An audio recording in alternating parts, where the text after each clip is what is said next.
gostaria de agradecer a presença de todos os nossos colegas, estudantes e amigos. Gostaria de agradecer aos patrocinadores desse evento, Elevadores Otis e F. Altran, que é uma empresa que vende telefones celulares. Hoje nós vamos aqui sortear um no final do evento. Não a linha, hein? O aparelho. Ok? E gostaria de dar alguns avisos antes de iniciarmos aqui o nosso trabalho. Primeiro é o seguinte: segunda-feira agora, no dia 27, não sei se todos aqui receberam um comunicado através dos Correios, nós vamos promover aqui às 18 horas em primeira chamada e 19 horas em segunda chamada uma Assembleia Geral do IAB, uma Assembleia Geral Extraordinária. O assunto dessa Assembleia é relativo ao concurso do edifício sede do CREA-EDF. Vocês sabem que historicamente já houve um concurso, isso faz 16 anos, e então nós temos que, dentro da nossa casa, que é o nosso instituto, decidir o que nós faremos com relação à postura agora com relação a um novo concurso. Isso vocês saberão aqui na segunda-feira, quando estarão presentes aqui o presidente do CREA e seu assessor jurídico, inclusive. Então, eu gostaria de convidá-los e gostaria de dizer que nessas Assembleias Gerais, segundo os estatutos, todos os associados que quiserem votar têm que estar quites com a tesouraria do IAB, para poderem ter direito a voto. Por falar nisso, né, como nós sempre somos carentes, a secretaria do IAB está aberta ali, os que estão em débito, por favor. Gostaria de dar outras notas também. No dia 10 de maio, nós tivemos aqui na sede do IAB a posse do Conselho da Cidade do Instituto de Arquitetos do Brasil. E nós já estamos começando a trabalhar, foi uma posse interessante. Gostaríamos que tivesse tido muito mais a presença de todos os nossos colegas. Infelizmente, alguns não puderam vir. E, inclusive, convidá-los que no dia 5/6 já haverá uma reunião desse conselho, cujo conselho já tem pré-estabelecido o seu regulamento, e esse regulamento vai estar na secretaria para quem quiser ler, de como foi estabelecido. E no dia 5 de maio, quarta-feira, às 19 horas, nós vamos ter uma reunião cujo assunto será o PDOT. Então, os colegas que estiverem interessados em discutirem um assunto, nós temos um conselho formal, mas é aberto aos colegas que quiserem vir. Outro assunto é o seguinte: nós estamos em fases de assinatura atual de um convênio com o escritório de advocacia para dar assistência jurídica aos escritórios de arquitetura. Então, os associados do IAB, para fazerem as consultas, os associados que tiverem a carteirinha já, que nós vamos começar a colocar à disposição dos associados, eles terão direito às consultas gratuitas. O pagamento do honorário dos advogados seria feito só posteriormente, após o início do processo, etc. Mas para consultas será gratuita.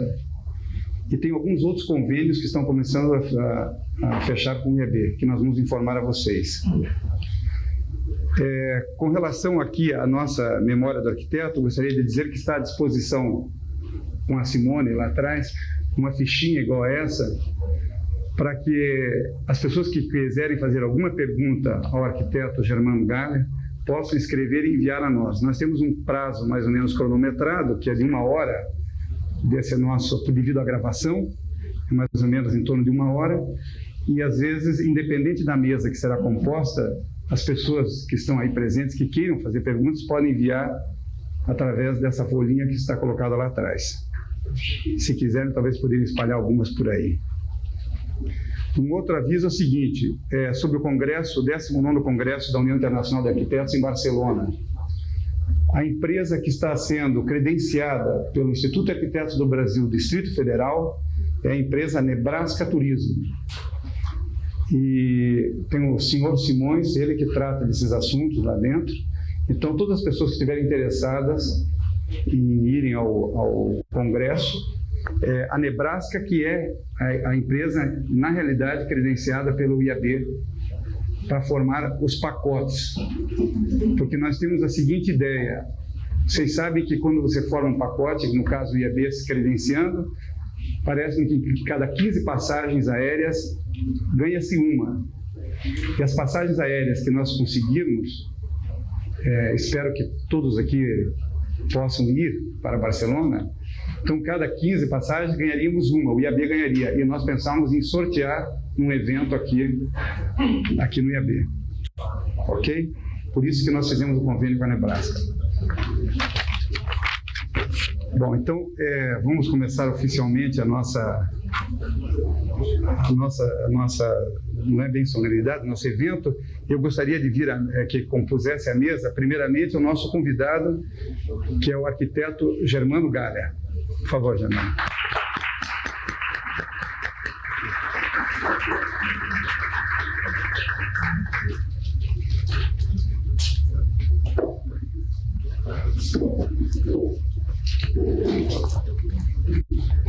Para compor a mesa, eu convido também o arquiteto, professor José Galbinski.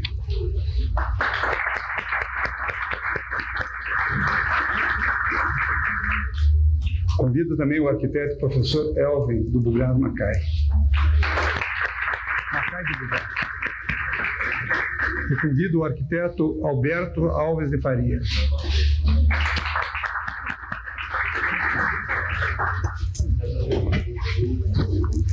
Antes de eu fazer esse processo aqui. Bom, o arquiteto professor Germano Galler é membro titular do IAB Nacional desde 1947 e sócio titular do IAB-DF número 21. Profissional de significativo currículo acadêmico, formado na Faculdade Nacional de Arquitetura da Universidade do Brasil, Rio de Janeiro, em 1946. Tem desenvolvido uma intensa atividade na área de saúde e educação. É arquiteto aposentado do quadro de permanentes do Ministério da Saúde, aposentado só entre aspas, né? Colaborou em atividades gremiais junto ao CREA e ao CONFEA, na defesa e valorização da nossa profissão. Exerce função como arquiteto consultor em projetos de estabelecimento assistenciais de saúde e prédios de equipamentos escolares. Atualmente é presidente da Comissão de Direito Ambiental da Ordem dos Advogados do Brasil do Distrito Federal. Entre vários cursos no exterior, destacamos o mestrado em arquitetura pela Universidade da Pensilvânia, nos Estados Unidos da América. Destacamos também que o nosso colega é formado em Direito pela Faculdade de Direito da Universidade do Distrito Federal.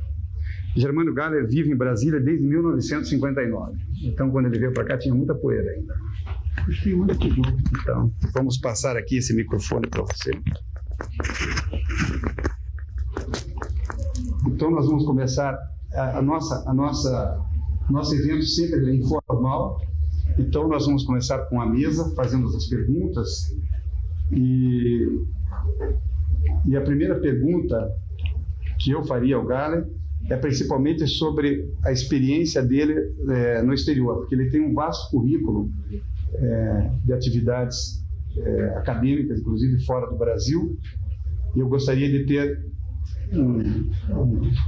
assim, algumas palavras com relação a essas experiências no exterior. Bom, boa noite a todos, antes que eu me esqueça. A minha vida no exterior começou com a minha inscrição em um concurso de bolsas que se realizou no Rio de Janeiro, quando eu já estava terminando o meu curso de arquitetura, em 1946, para concorrer a uma bolsa de mestrado. E nós teríamos que escolher qual era a universidade que nós queríamos ir. Concorreram comigo a Maria Adelaide Rabelo Albano, que era a professora assistente de geometria descritiva da Faculdade de Arquitetura, e mais um outro arquiteto que me foge o nome agora. E, por espanto meu e por sorte minha, eu fui o premiado. Nessa época, já em 47, quando eu deveria ir para os Estados Unidos, eu estava trabalhando em São Paulo com uma firma de industrial design que era Raymond Loewy Associates. E o meu chefe, em suma, que era o Chuck Bosworth, disse: não, você não vai fazer esse mestrado, isso aí é bobagem, isso não dá em nada. Você querendo ir para os Estados Unidos, nós vamos colocar você na nossa firma lá em Nova York e você vai ganhar muito mais e vai ser muito mais apreciado, porque aqui você está com um bom trabalho. Eu estava realmente começando em Industrial Design, me entusiasmando muito com isso, mas eu resolvi fazer o mestrado e fui para a Universidade de Pensilvânia. Em primeiro, quando eu cheguei nos Estados Unidos, quando eu cheguei em Nova York, toda uma história engraçada que foi essa minha chegada, mas isso depois eu posso contar num outro detalhe, num outro momento. E fui primeiramente para Lewisburg, na Universidade Bucknell, onde eu teria que fazer um estágio de aclimatação nos Estados Unidos. Então foi um curso intensivo de história dos Estados Unidos, de um pouco de sociologia, mas umas outras matérias, todas elas em inglês. E depois de um mês desse estágio, eu fui então para a Universidade de Pensilvânia, onde eu ia começar o meu mestrado em arquitetura, que depois foi, em verdade, arquitetura e urbanismo.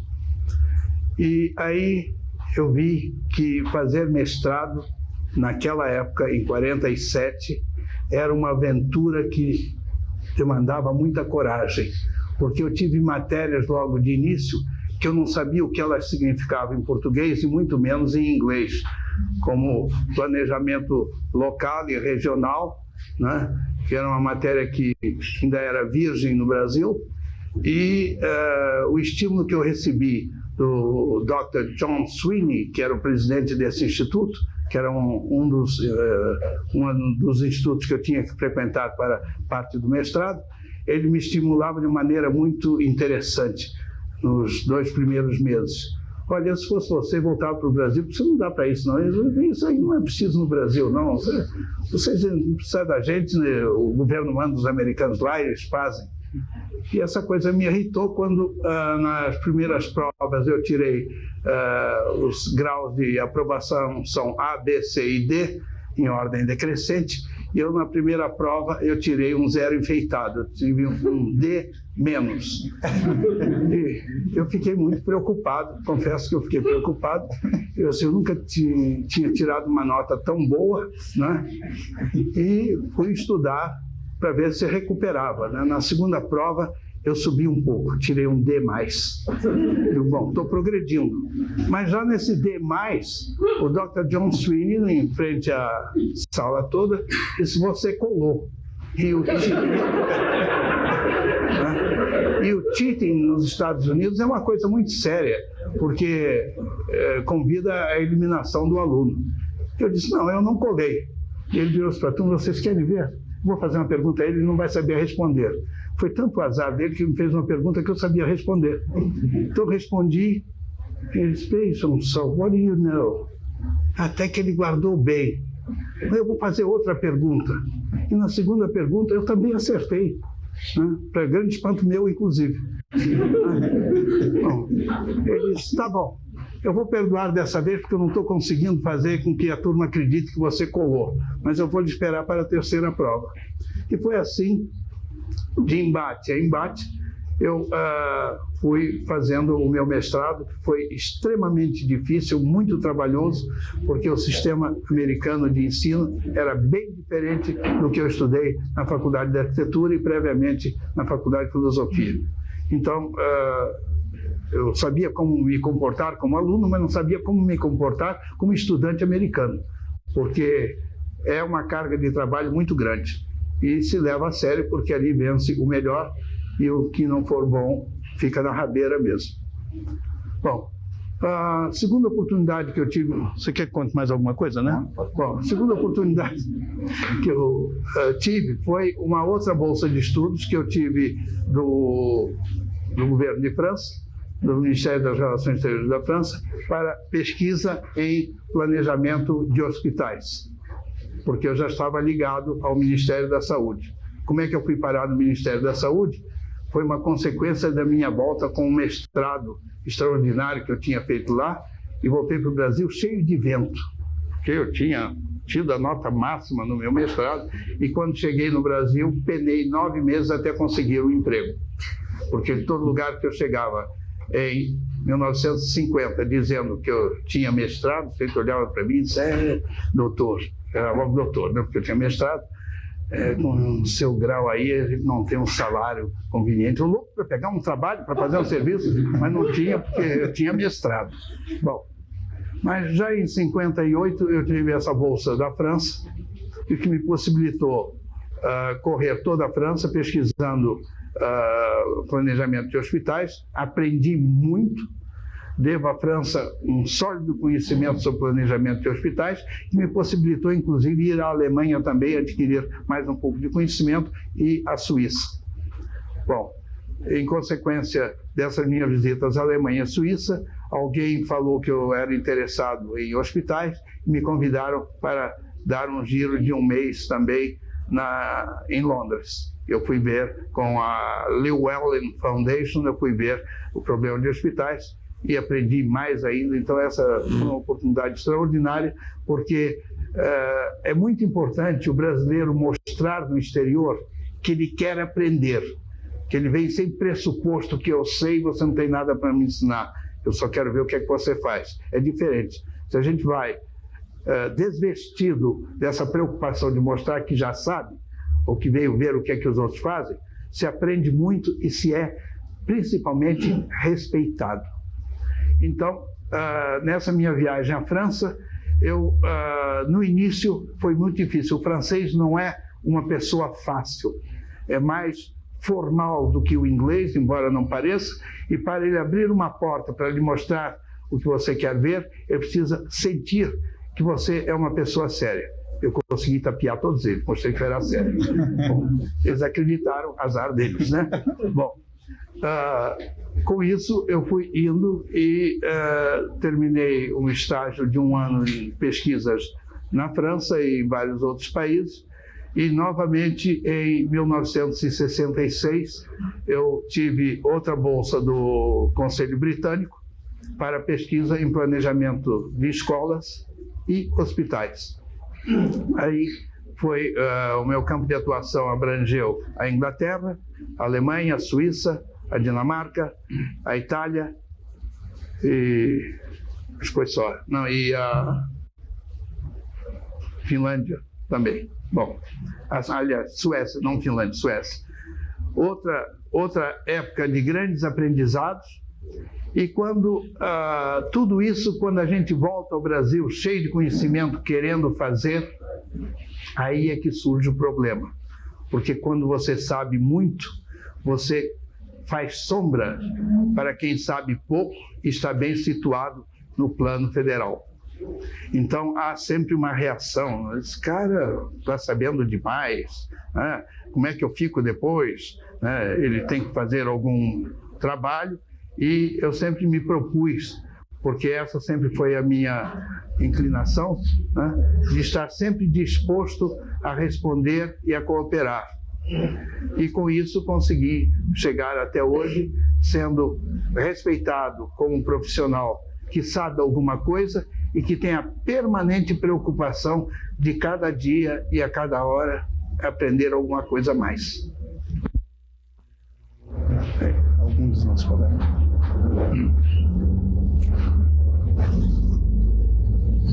Queria fazer uma pergunta para o Renato, que ele passou muito rápido por essa experiência no exterior.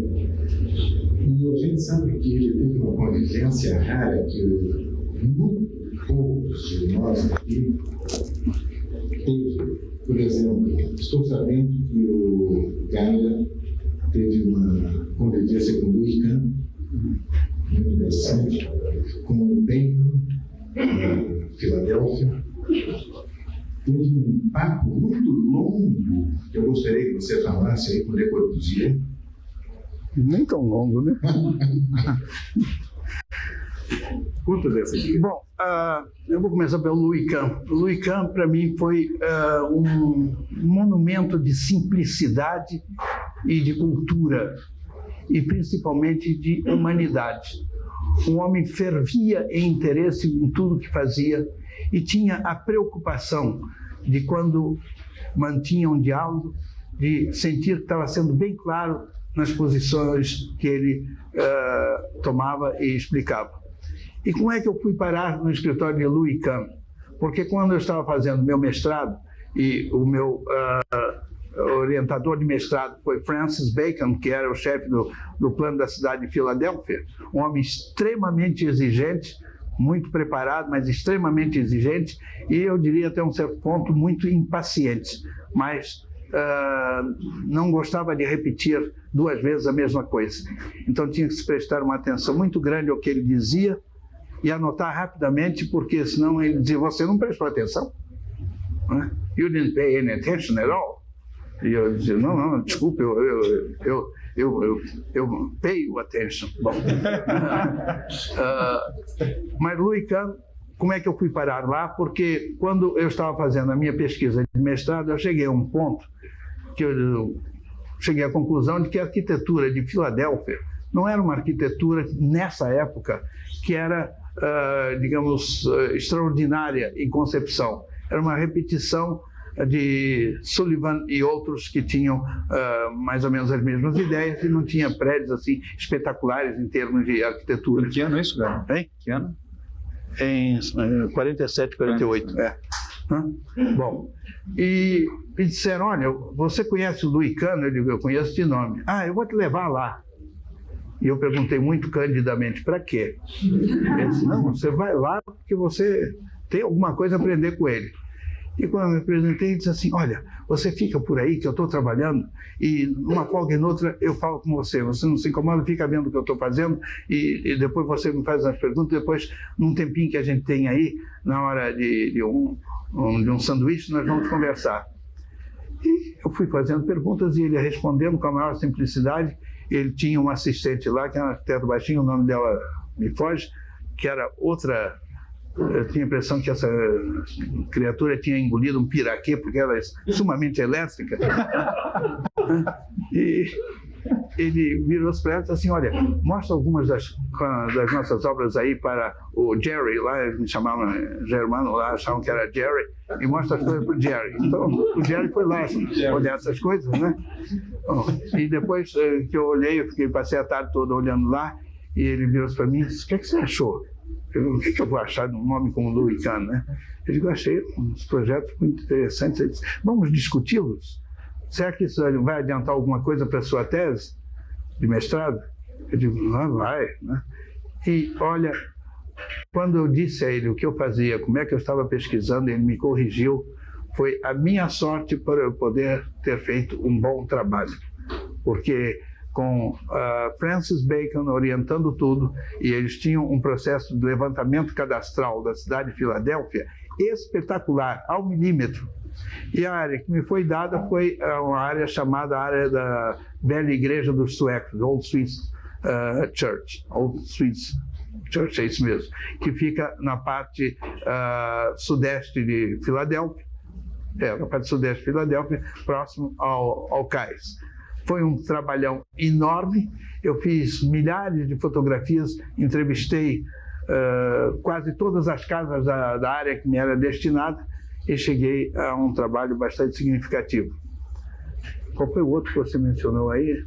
O Louis Kahn, mas quem? O Francis. Bom, o Corbusier foi uma coisa muito engraçada. Quando eu estava para ir para a França, eu encontrei o Oscar num dos seus belos dias. Em que ano isso? Foi em 58. Tá bom de memória. Ainda. Estou fazendo as contas. Estou fazendo as contas. Estou fazendo as contas?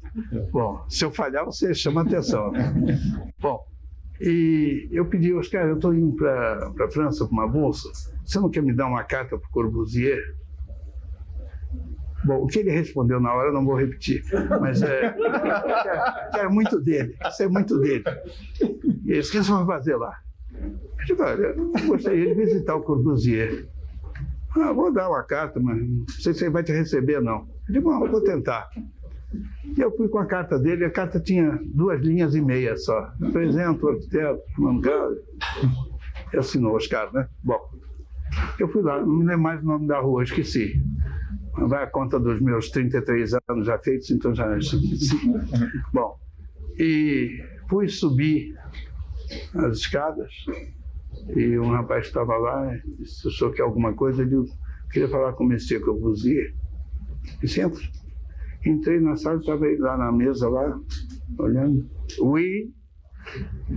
E eu disse, eu estou trazendo sou do Brasil, estou trazendo uma carta do Monsieur Oscar Niemeyer, e ele disse assim, me dê. Eu dei, tá bom. Cessar. Eu digo, o senhor não vai ler a carta? Depois, agora não tem tempo. Bom, aí eu fiquei olhando, e ele olhou para mim e disse, você quer mais alguma coisa?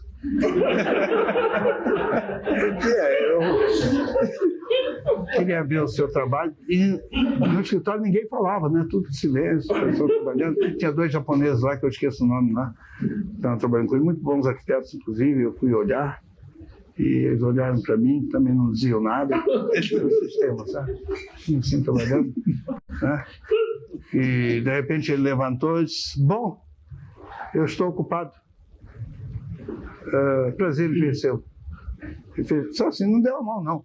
É assim, sabe? Foi o grande papo que eu bati com o Corbusier. Valeu, eu vi o homem, né? Numa outra circunstância que eu estava fazendo pesquisa sobre planejamento de escolas, foi a minha segunda ida à Europa, eu tive a oportunidade fantástica de conversar com o professor Piaget. E a secretária do Piaget era uma criatura que só não me matou e não me dilacerou, porque eu acho que ela não estava com nenhum instrumento cortante na hora. Porque ela disse, o senhor tem rendezvous com monsieur le professeur? Eu digo, não tenho nenhum rendezvous com ele. Então ele não vai recebê-lo. E eu perguntei, por quê? Ele só recebe com hora marcada. Mas ele está aí? Está, mas não vai recebê-lo. Eu digo, não tem importância, eu vou sentar aqui, vou esperar um pouco. O senhor não insista, ele não vai recebê-lo. Eu digo, não, eu vou ficar sentado. Ele vai sair para almoçar? Talvez saia. Eu digo, nessa hora eu falo com ele. O senhor não se atreva. Eu digo, não, eu sou brasileiro, eu me atrevo sim. E fiquei sentado. Uma meia hora, 40 minutos, ele abre a porta para dizer qualquer coisa para ela. Quando ele olha assim, e diz, o senhor quem é? Eu sou do Brasil. Quer falar comigo? Eu digo, eu gostaria. Ela olhou, os olhos se injetaram. Eu me lembrei do meu cunhado no outro dia que teve um problema sério com bico de acetileno, né, e fez a solda sem óculos. Os olhos dela estão mais ou menos iguais, só injetados. Quando o professor Piaget me recebeu, né, claro, eu conversei com ele 10 minutos. Eu não tinha condições de manter um diálogo com o famoso professor Piaget, mas foi uma beleza, porque conheci um homem extraordinário, né, que é conhecido no mundo todo. Bom, mas o meu encontro com essas autoridades todas foram sempre uns encontros assim, conseguidos com muito sacrifício e, eu diria, com bastante bom humor, porque se eu não tivesse esse bom humor, não teria encontrado essas pessoas, né? Principalmente na França, na Europa, para falar com pessoas que têm projeção internacional, primeiro tem que passar por cima do cadáver da secretária, né? Você conseguindo passar pelo cadáver da secretária, você consegue, às vezes, falar com a pessoa. Mas, como o brasileiro tem sempre um jeitinho, e esse jeitinho, graças a Deus, eu incorporei no meu modo de ser, então esse jeitinho tem me ajudado até um certo ponto, a compreender o ser humano e, me perdoando, perdoar. Então, assim, eu chego lá. Não sei se respondi a tua pergunta, mas é isso. Cara, você veio para o Brasil em 59, quando estava sendo implantado o sistema de saúde de Brasília, com os hospitais distritais, o futuro hospital de base. Você teve participação nesse programa? Você participou como funcionário do Ministério da Saúde aqui naquela época? Que hoje nós temos uma situação de hospital que é completamente diferente do que se imaginou em Brasília, até para o padrão de atendimento que as pessoas estão tendo, né?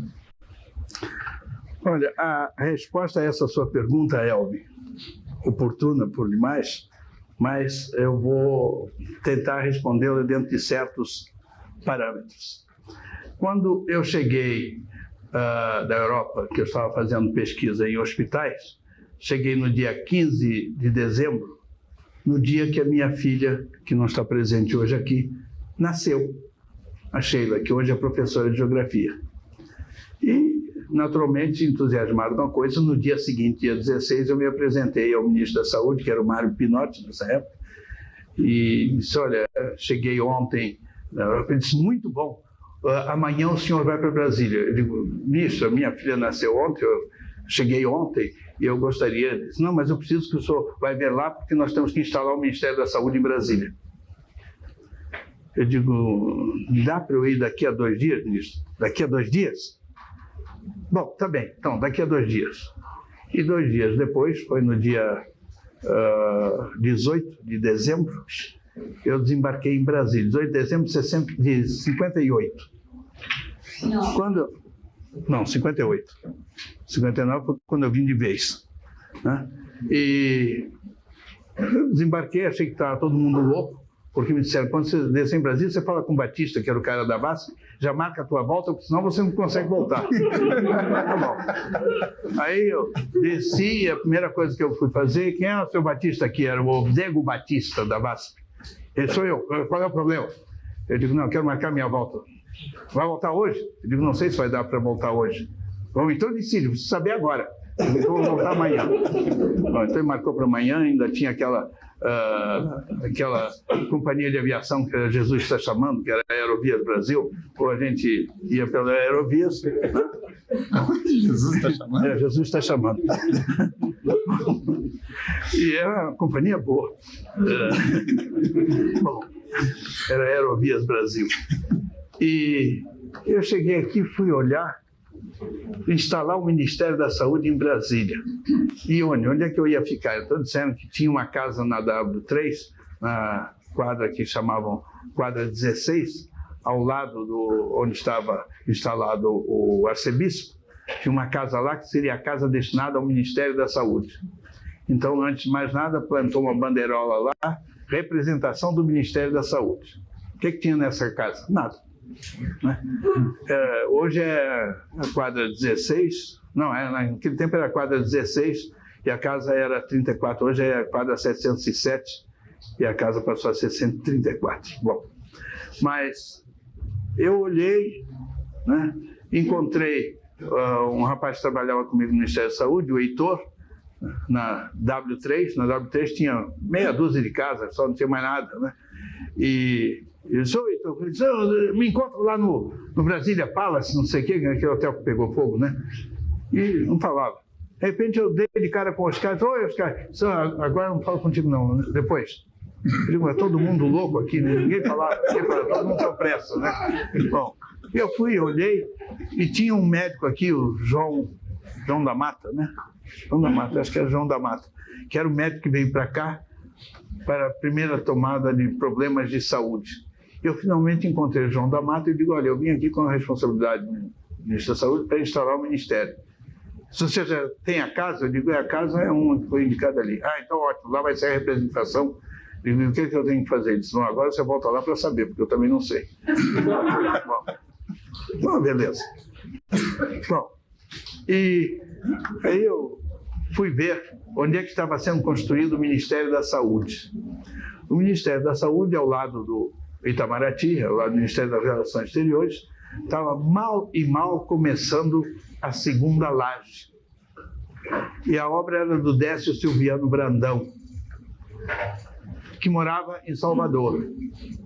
E o engenheiro era o sobrinho dele, que estava no primeiro ano de engenharia, que não entendia nada de obra, mas estava lá para tomar conta da obra. Bom, eu olhei aquele negócio e digo, beleza, como é que eu vou tocar essa obra? Não tenho engenheiro aí para quem me entender. O menino olhava assim, muito bom rapaz, mas de obra não entendia nada, né? Estava lá. Bom, e tinha um mestre de obra que eu acho que entendia um pouco mais do que ele, que era pouco mais que nada. Bom, eu vi aquela situação, voltei para o Rio e disse ao ministro que eu encontrei. Mas é sua obrigação de botar a coisa para funcionar. Eu digo, mas eu que tenho que ir para lá. Eu sei que voltei uma outra vez aqui em fevereiro e a obra, por qualquer razão, não andava. Né?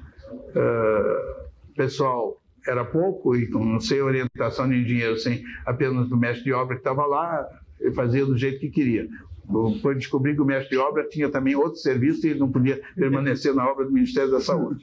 Bom, finalmente, 18 de setembro de 59, eu vim para ficar. E peguei a obra com já metade do taipau da segunda laje colocado. Peguei a obra e entreguei o prédio pronto no dia 18 de abril de 60, com água, luz, telefone, esgoto ligado, com o gabinete do ministro da Saúde instalado no segundo andar, do ministro das Relações Exteriores instalado no segundo andar, e nisso eu tive a colaboração do arquiteto Olavo Redig de Campos, que me deu a orientação de como é que teria que ser esse gabinete, e o gabinete do ministro da Saúde instalado no 8º andar. Recebi um elogio desse tamanho no Diário Oficial, não sei onde é que está esse elogio, não encontrei mais o papel, não adiantou grande coisa, né? Mas trabalhei como um louco e dei a obra pronta. Sobre casos interessantes na obra, há vários muito curiosos. E no meu primeiro dia de obra, tinha um daqueles peões que estava carregando 2 sacos de cimento na cabeça, né? 100 quilos. E ele ia andando, eu estava vendo que ele ia de encontro a um ponta-leite que estava lá. Eu digo, ô rapaz, por aí não, vai pelo lado de cá. Ele aí olhou para baixo. Aí eu vou cair, vou me arrebentar todo. Eu digo, não, rapaz, passar por volta do ponta-leite aí. Não é para botar lá, não. Eu digo, é para botar assim, mas vai por fora. E ele parou assim, por fora eu não vou não. Eu digo, por fora do lado de cá. Ah, bom. Bom. E depois, essa parte de obras aqui, é muito interessante, eu tenho que citar um detalhe. Houve aqui 3 fases muito interessantes que sociologicamente devem ser estudadas. É a evolução do nível social dos operários de Brasília. Eles começaram ganhando muito bem, então esse bombom sonho de valsa teve um consumo extraordinário, porque era status. Ele ganhando bem comprava bombom sonho de valsa. Bom, a segunda fase que eles melhoraram foi o relógio de pulso.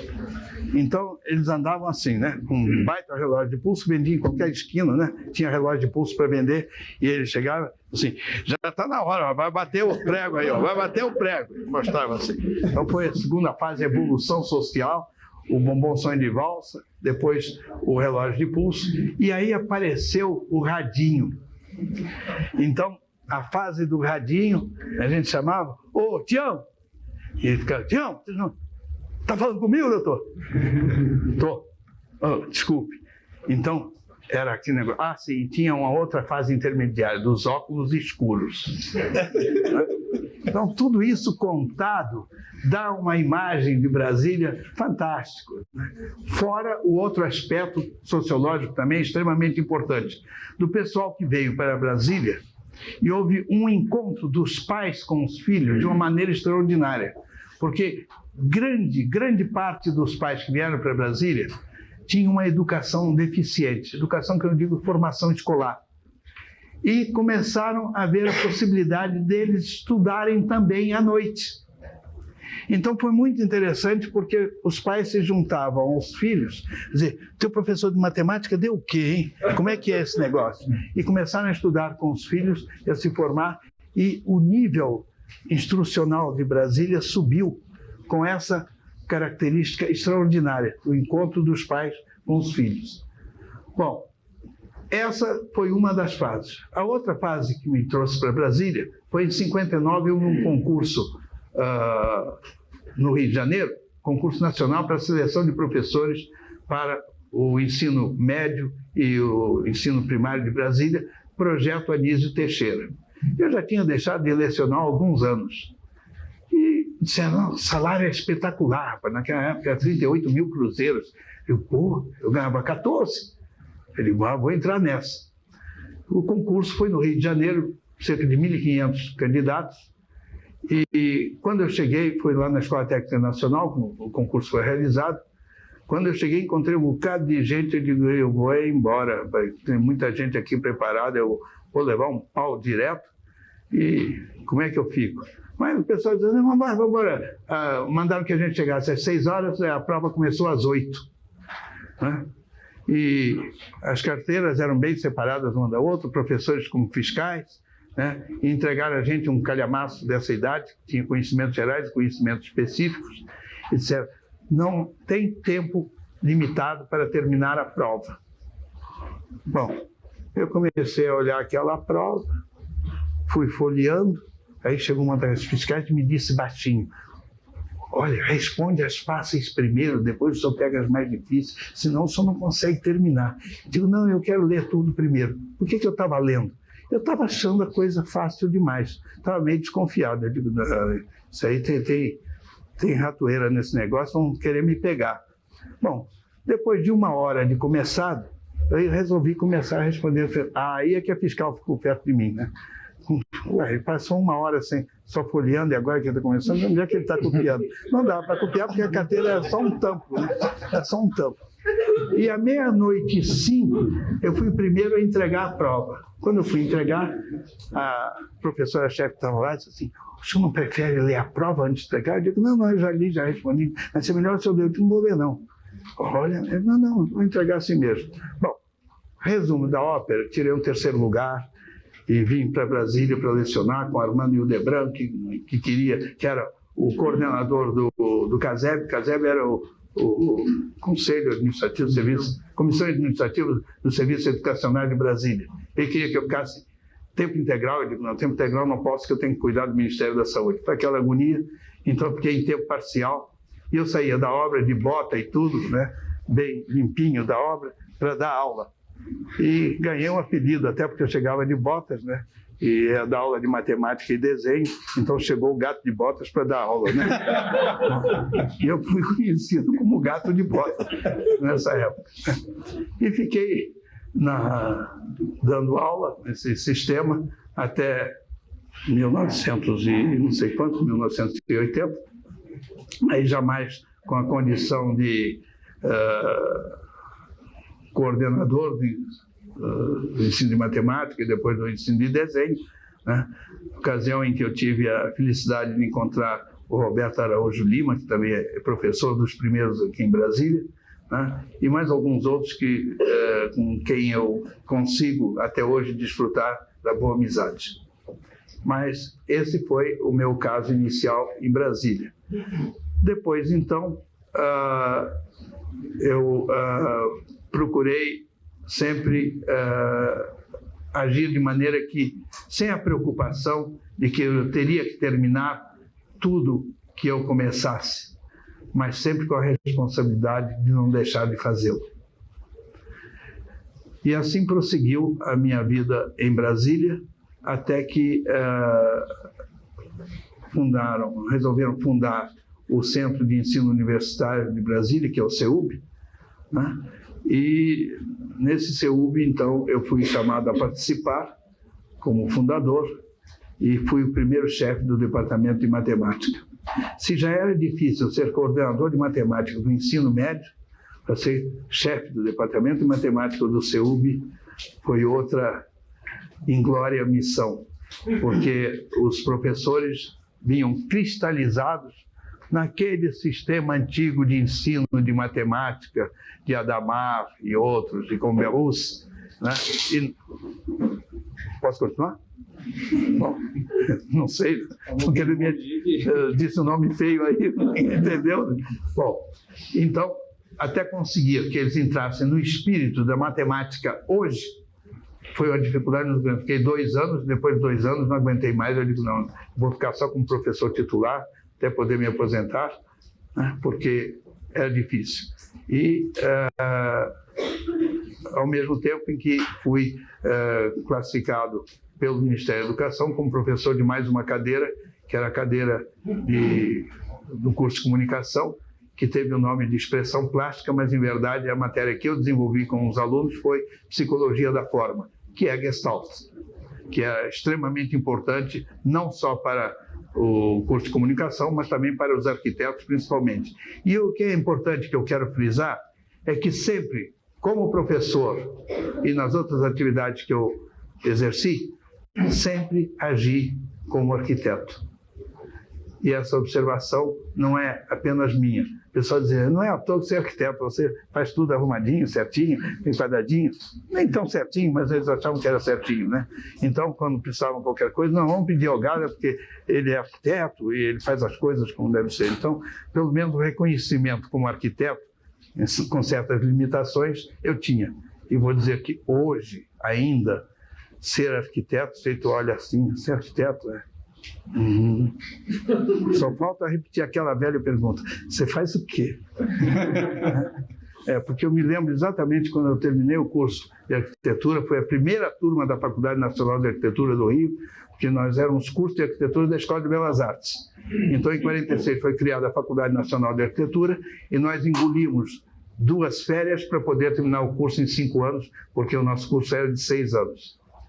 Bom, e quando eu terminei o curso, e várias pessoas, a quem os meus pais, naturalmente, diziam, meu filho, né, terminou arquitetura. E um desses amigos dos meus pais disse assim, você é arquiteto? Disse para mim, o que você faz, hein? Hoje ainda se pergunta, você é arquiteto? Você faz meu retrato? Bom.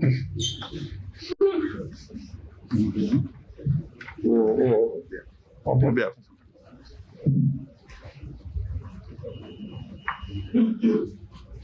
Galha, eu conheci alguns projetos em Brasília que sempre me chamaram a atenção porque eram edifícios extremamente simples do ponto de vista construtivo. A gente verificava que eles tinham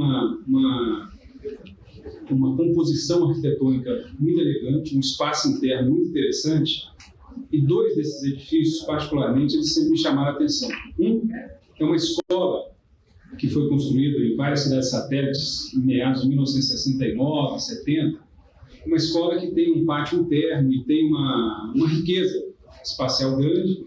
Hoje, quer dizer, eu via isso há vários anos, hoje eu vejo que além dessa riqueza, ela tem um vigor e uma preocupação muito grande no detalhe, com o custo da construção, uma escola extremamente barata e rica do ponto de vista arquitetônico. Outro prédio também sempre me chamou a atenção é a Escola Normal de Brasília, né?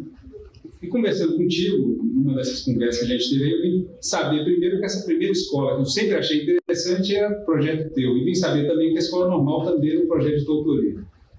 Então eu queria ouvir você falar um pouco desse processo de criação arquitetônica dentro de um sistema de um órgão público, né, onde você teve que desenvolver um planejamento arquitetônico vinculado a um planejamento educacional que foi trazido para Brasília. E eu queria ouvir você falar um pouco do resultado dessas 2 escolas, o que você acha, o que você pensa hoje. Bom, a ideia de escola e a ideia de hospital tem um ponto comum. Muito administrador escolar permanece ainda com o conceito cristalizado de que escola é um corredor ao longo do qual você pendura salas que são chamadas salas de aula. Não é nada disso. E é difícil vencer essa barreira de incompreensão. E por quê? É o mesmo do hospital que eu falei, onde recentemente, há poucos anos, foi produzida uma obra espetacular no Ministério da Saúde, com a colaboração de vários arquitetos e médicos, sobre normas para planejamento de estabelecimentos de saúde. Bom, quanto às escolas, eu sempre achei que a escola é o currículo escolar. Porque quando o aluno vai para a escola, ele quer se sentir parte da escola. E o prédio escolar é uma parte da educação que lhe é impartida. E como? Se ele vai para a escola, ela só será boa o suficiente se ele sentir vontade de lá permanecer. então ele se sente livre para aprender, para experimentar, para a atividade associativa, para compreender a informação e a formação que lhe querem dar. Então, a dificuldade maior que eu sempre tive com projetos de escolas parte dos próprios administradores escolares, de sua formação, que continua sendo defeituosa, porque administrar uma escola não é simplesmente verificar se os professores estão lá e se os alunos vieram. É muito, mas muito mais do que isso. É impartir um processo que forme o cidadão para respeito à sua própria cidadania e dar a ele um conceito de liberdade diferente daquela conceituação que, infelizmente, certos colégios internos tinham e ainda têm, não é? Certos colégios dirigidos por entidades religiosas que mantêm também um rigor excessivo, quase policial, do comportamento do aluno. Isso não é um processo educativo, é um processo deformativo até um certo ponto. Então, quando eu pensei nessa escola quadrada, eu pensei o seguinte: por que é que todas as salas não poderiam ser vistas quase ao mesmo tempo e sentir que dessas salas saía um grupo de alunos que era a própria vida da escola, e ali dentro, naquele pátio interno, eles poderiam fazer um mundo de atividades e fazer uma socialização que as outras escolas não permitem. Eu tomo um exemplo da minha neta, que está atualmente cursando o 2º grau no Leonardo da Vinci. Da hora do recreio, descem ao galope do 3º andar para correr para a cantina, para comprar uma merenda, para bate o sinal, volta, sobe as escadas do 3º andar. Esse é um processo ultrapassado, mas que a grande maioria das escolas ainda permanece com ele. Quando eu projetei essa escola quadrada, eu procurei ver o seguinte: o que é importante no correr das salas representando um quadrado?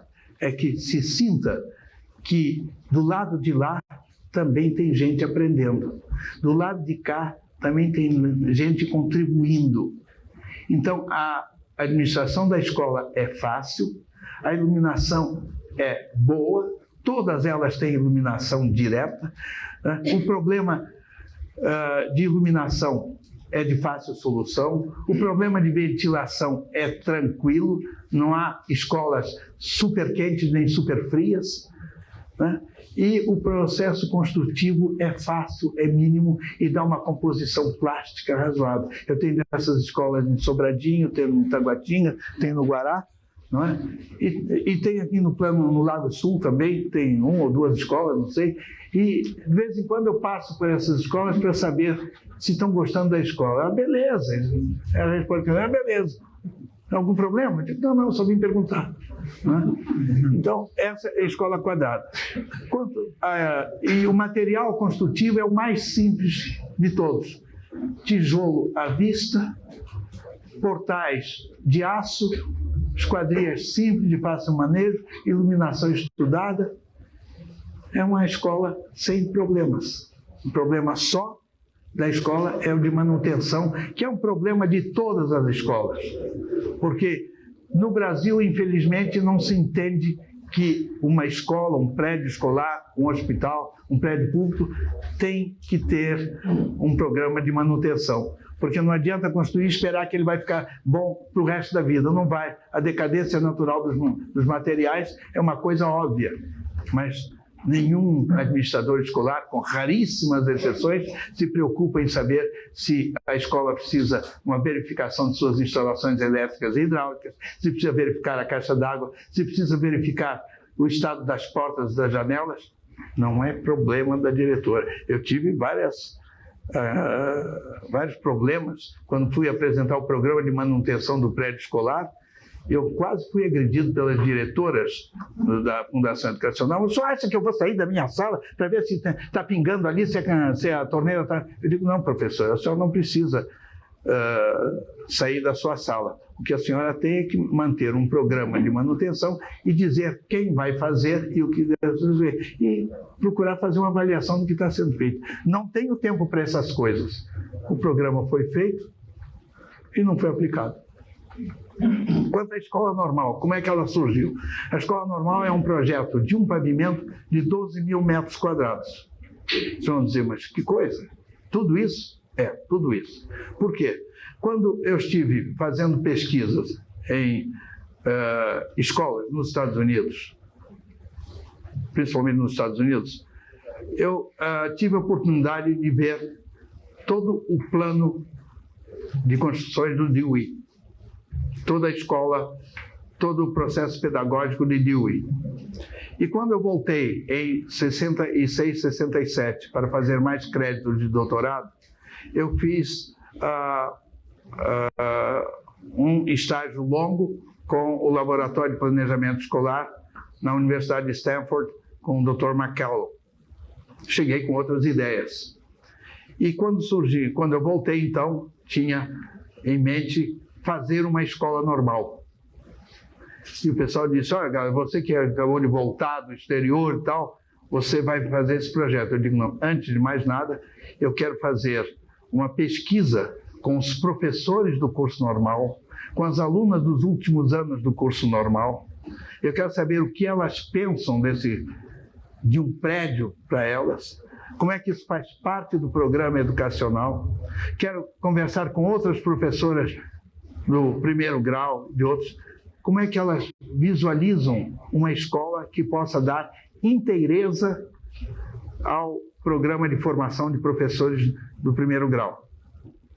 Esse trabalho foi demorado, contei inclusive com a colaboração da professora Deise Araújo Lima e mais duas outras professoras, a senhora do professor Roberto, que é uma excelente pessoa e preparada e consciente do problema educacional. E dessa pesquisa resultou um programa que eu apresentei às alunas, apresentei aos professores. Você está louco, meu filho não vai frequentar essa escola de forma nenhuma, porque ele vai para o laboratório servir de cobaia? Porque o laboratório de ensino primário é pedagógico, não vai servir de cobaia. Mas essa observação foi de vários professores. De maneira que vocês podem ver que um arquiteto faz frente a certas observações que eu diria quase malucas, né? Mas que ele tem que suportar e tem que ter argumento bastante para não se irritar, para responder dentro de um pouco de bom senso o que é que aquilo significa. Bom, a escola normal obedeceu a um sistema cartesiano de eixos que levam a determinados objetivos. Então tinha a cantina da unidade primária, tinha a cantina da creche, que era mais, não é bem uma cantina, mas a parte de amamentação e lactário, etc.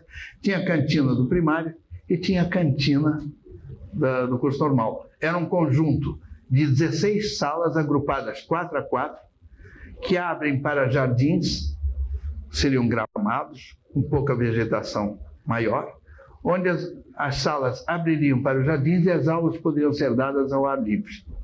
Vocês vão fazer a pergunta, está funcionando assim hoje? Não. Por que não? Porque era preciso que o Galler estivesse lá permanentemente para dizer para as diretoras que a filosofia dessa escola é essa, assim, assim, assado, frito e ensopado. Né? Mas não funciona. Então, o que aconteceu? O primeiro grupo de funcionários dessa escola normal, quem selecionou e formou fui eu. Preparar uma turma para saber utilizar a escola normal. Então eu vejo que o que eu fiz para essa escola normal é o que normalmente deveria ser feito para qualquer edifício público. Educar para o uso. Porque muitas vezes a gente constrói, muita gente que entra e diz assim, essa sala é o quê? E esse banheiro lá longe, por quê? E o que é nessa sala aqui? E ninguém entende como é que a coisa está feita. Eles sabem dizer, muitas vezes comentam assim, esse projeto do Oscar Niemeyer é louco, rapaz, o que é isso aqui? Isso aqui não funciona assim, não.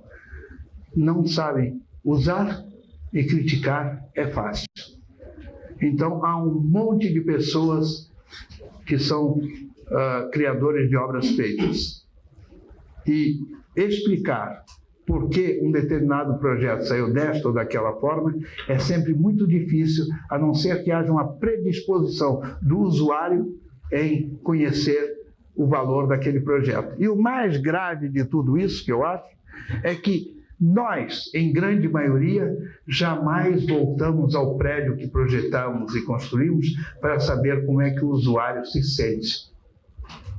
E essa apreciação é extremamente importante, porque ela vai contribuir para que os nossos próximos projetos, se não forem melhores, pelo menos serão diferentes. Essa preocupação dificilmente se tem. Então, é usual olhar para um prédio e achar bonito e achar que tem uma plástica extraordinária, mas é mais importante saber como é que o ser humano está usando aquele prédio que nós oferecemos a ele. Porque nós, como arquitetos, somos pessoas perigosas. Vocês vão perguntar, perigosos por quê? Porque nós sabemos manejar o espaço. E ao manejar esse espaço, na projetação que a gente faz, nós mudamos comportamentos.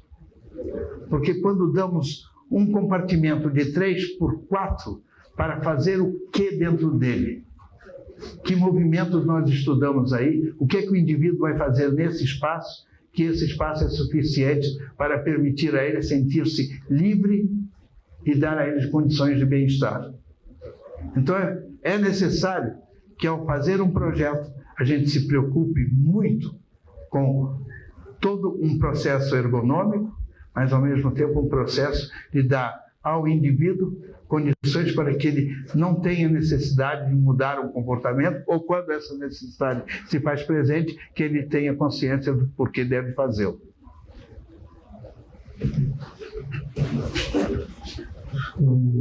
Nós agora, depois da nossa cerimônia, o Galler vai estar aqui à disposição, nós ainda vamos falar muito com ele, porque ele realmente tem um conteúdo enorme, mas eu gostaria de chamar aqui à mesa a nossa secretária, Mitsuko. Por favor, Mitsuko, você pode sentar aqui. Eu gostaria só de dizer uma coisinha, posso? Pode. Eu gostaria só de dizer uma palavrinha. A minha mulher reclama, ultimamente, que eu falo pouco, porque eu não falo quase nada. Comigo. Mas veja, ela não compreende um detalhe muito importante, que é momentos que a gente não precisa falar, os nossos pensamentos se cruzam, a gente se entende muito bem. Hoje essa se falou demais, comigo não fala tanto. Eu queria, antes de passar a palavra para a Mitsuko, agradecer a presença aqui do engenheiro Peterson, que é o presidente do CREA-DF, e do nosso colega aí, o arquiteto Oswaldo, que está representando o presidente do CONF, o Ludovice.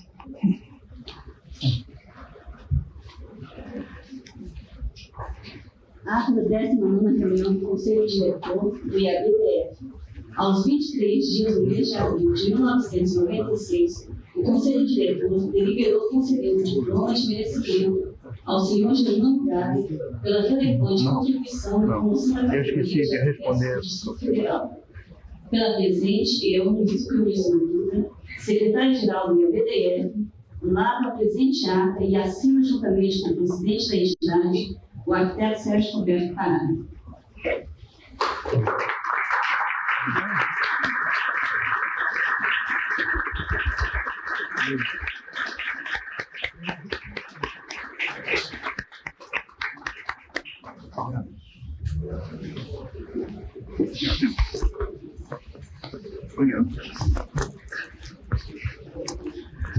Parada, eu vou pedir um favor. Claro, não. O Elvio me fez uma pergunta e eu falei demais e não respondi a uma pergunta que ele fez, que eu acho importante, sobre o plano hospitalar de Brasília.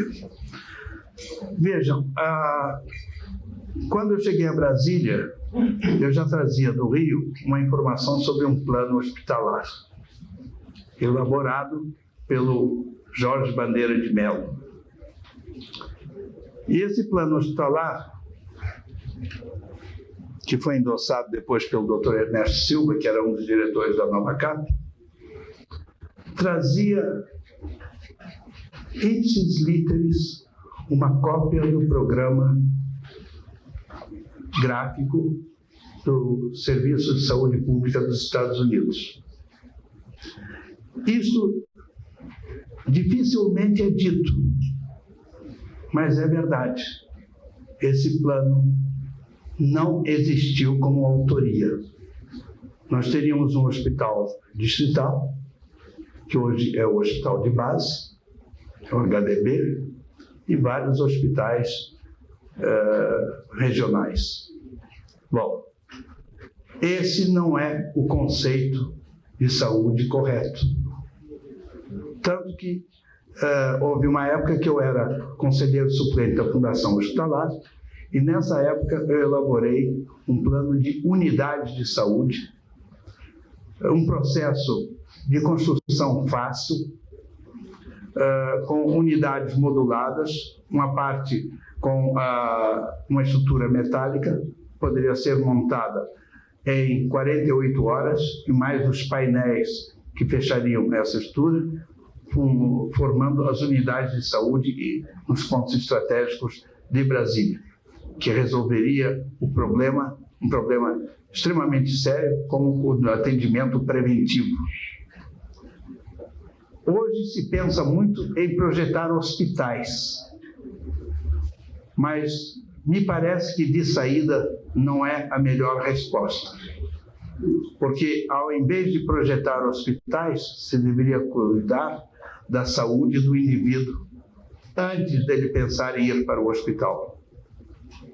Então, a minha opinião é que a saúde preventiva, o cuidado preventivo é muito mais importante do que simplesmente construir hospitais com equipamentos extraordinários, caríssimos, e com um desenvolvimento tecnológico em andamento, de maneira que hoje os espaços que se prevê num processo muito bem detalhado e produzido pelo Ministério da Saúde, do qual participou também o arquiteto Otto Rivas, aqui presente. Eu tive até a oportunidade de comentar com ele hoje, antes do início da nossa sessão. É preciso pensar que os espaços que estão designados como áreas quadradas, como dimensionamento de comprimento e largura, podem não ser os espaços que vamos precisar daqui 2 ou 3 anos, porque o desenvolvimento tecnológico é de tal ordem, com tal avanço, que a medicina também não se prende mais aos simples diagnósticos elementares que é feito numa triagem de porta de hospital. Então, é muito importante que se saiba que quando o nome daquele médico que fez as unidades de saúde, quando o doutor Frejá, que foi secretário de saúde e que lançou os centros de saúde, todo mundo achou que ele tinha descoberto a América, era o ovo de Colombo. Não era, não. Eu já tinha apresentado isso na Fundação Hospitalar, na reunião do Conselho. Não foi avante, porque na época não interessava. Então a ideia foi retomada e fizeram construir outros centros de saúde, e que a intenção inicial era diminuir a sobrecarga que viria para o hospital de base, o hospital distrital.